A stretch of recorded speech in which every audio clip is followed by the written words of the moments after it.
The father recklessly opened fire, causing his son to be savagely mauled by a lion. Though he fired again to stop the attack, he still couldn't reverse the brutal outcome. In the end, he could only watch helplessly as his son was dragged away. Just when everyone thought the boy was surely dead, a single drop of the lion's blood accidentally dripped into the boy's wound. Human and beast DNA began to merge, and Craven's body started to transform. Though his father later avenged him, Craven's heart was still filled with hatred. He despised his father's cold-bloodedness and killing completely disillusioned with his family. That night, he decided to run away from home. But suddenly, the tiles beneath his feet shattered and he plummeted down, yet miraculously landed firmly on his feet. Craven couldn't believe his eyes. Little did he know his body's changes were just beginning. The next day, the ground suddenly shook violently. He turned to look and saw a massive herd of buffalo stampeding toward him. There was no time to dodge. He crouched down in terror, covering his head, expecting to be trampled into a bloody pulp. But at the moment of impact, the entire herd swerved around him,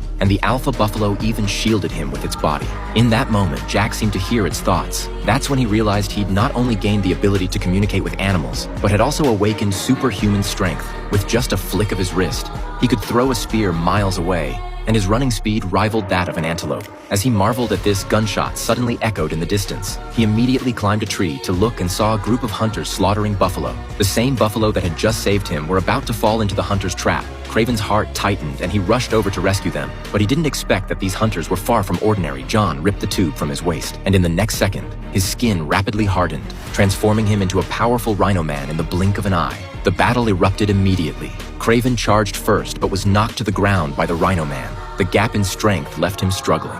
Fortunately, Craven was agile. After breaking free, he tried to ram the rhino man with a truck, but the rhino man stopped it bare-handed. Using nothing but brute force, he lifted the entire truck. After several rounds, Craven was covered in wounds. No matter what he tried, he couldn't penetrate the rhino man's iron defense. At this life-or-death moment, he spotted a weakness at the rhino man's waist. So with every ounce of strength, he drove an iron rod deep into it. The rhino man finally crashed to the ground. Craven survived this deadly battle.